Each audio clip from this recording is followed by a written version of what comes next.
The kids are not equipped to take on the role. You have no idea the things I'm doing. You are not good at your job. And what about me? Let the games begin. As HBO Succession rounds out its fourth and final season, let's take a look back on its most iconic love story.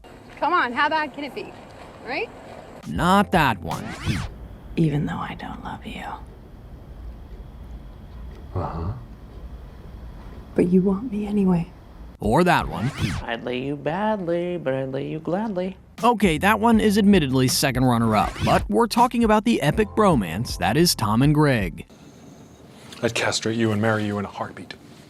We all know that to make a Tomlet, you have to break a few Gregs. But what else is going on with this gruesome twosome? Who's infamous for getting the giggles mid-scene? Which actor takes their role on and off like a mask? And which one stalks people in airports to get into character? And who based their acting choices on an Australian shepherd with boundary issues? Learn all that and more as we dissect Matthew McFadden and Nicholas Braun's approach to Succession. As always, spoilers ahead. No! As you may have heard in this video, or either of these videos, Succession is the brainchild of Veep writer Jesse Armstrong and Adam McKay of The Big Short. The show tells the story of members of a media dynasty duking it out for the top job. Nicholas Braun and Matthew McFadden play characters on the periphery of this struggle. McFadden has married into the family. I love you. Great. Thanks. Meanwhile, Braun is a distant cousin This is Cousin Craig. floating around trying to curry favor and date women with huge bags. She's brought a ludicrously capacious bag. Before being cast on Succession, Matthew McFadden had done movies, television, and theater in the UK. His most famous role prior to Tom was Mr. Darcy in the 2005 reboot of Pride and Prejudice. But he was keen to break into American TV. In this role, makes sense for him. As Mr. Darcy, he had to learn to swallow his pride. And as Tom Wambsgans, he had to swallow, oh, well, you get it. Like a closed loop system, so. Prior to accepting the role of Cousin Greg, Nicholas Braun made a name for himself by starring in Disney Channel original movies. People love Sky High. Both actors came from theatrically inclined parents. McFadden's mom is a drama teacher, and Braun's father was an actor who would often make his son run Meisner performance exercises with him. Quick sidebar, Braun's dad also made a career as a graphic designer. He's even credited with creating the Rolling Stones' iconic Lips logo. Greg and Tom are fascinating characters because, in a way, they're audience surrogates. Because neither of their characters were born mega rich, they're the only ones actually appreciating the luxury around them. It's also why they're often the only people eating at Roy's events. Though, McFadden admits that it's shocking how fast you get used to shooting on a yacht. Other Succession actors we've covered say they base their characters on works of Shakespeare. Braun turned to a teacher named Durango to inform his portrayal of Greg. And Durango is his friend's dog. He was like, "Is it okay that I'm in here with you?"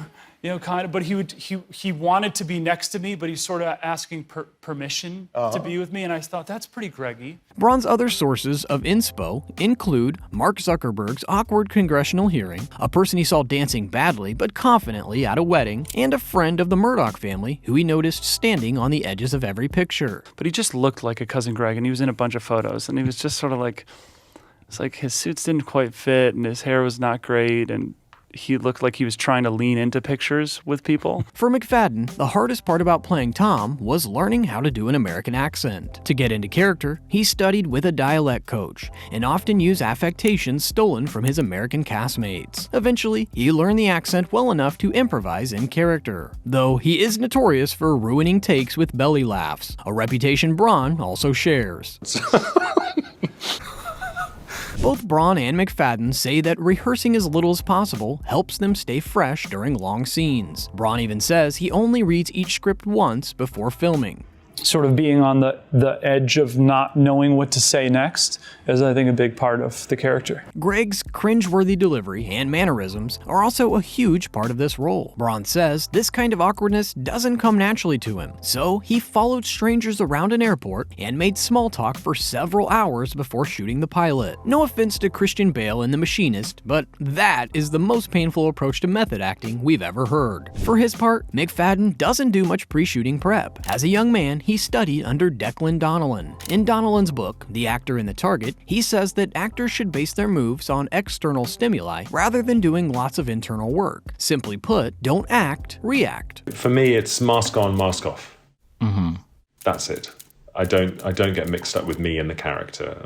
I think that's sort of silly and undisciplined. Kind of a stark contrast to co-star Jeremy Strong's approach. If it's difficult for the character, I guess I feel like it should cost me something too.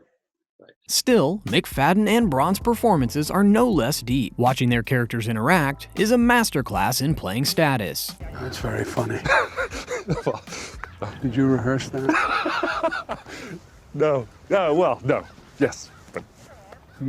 Okay. Status refers to a character's social, professional, or other standing in relation to those around them. Part of what draws Tom to Greg initially is the fact that Greg is the only person in the family with lower status than him. However, as the relationship grows and Greg becomes privy to family secrets, you can see the status shift, sometimes several times in a single scene. Would it be... I don't want to bring anything up to you in a way that feels like horrible, but would it be bad for me to, mention those to you now? Are you asking if you can blackmail me? No, I'm not. I would hate that. I like you. It's just, context. Very well. Look at you. Where are they, those papers? I'll never tell. You're a fucking slime ball. That kind of status-based interaction shines when both actors are listening and being present. It's why Tom and Greg often end up stealing the scene, and why McFadden took home 2 Emmys. So what's next for the Disgusting Brothers? McFadden is co-starring with Nicole Kidman in an Amazon thriller called Holland, Michigan. We bet the accent work in that one is a doozy. As for Braun, his lockdown-inspired foray into music, if you come within 6 feet, it's mask on, mask on, mask on, mask on, earned him an album deal with Atlanta Records. Really, he's also slated to play a creepy dude in the movie version of Kristen Rapinian's infamous short story, Cat Person. If it is to be said, those are the most Cousin Greg sounding upcoming projects that we've ever heard. What do you think? Would you watch a Greg and Tom Succession spinoff, or do you think we should let sleeping dogs lie? Tell us that and which actor's process you'd want us to cover next in the comments below.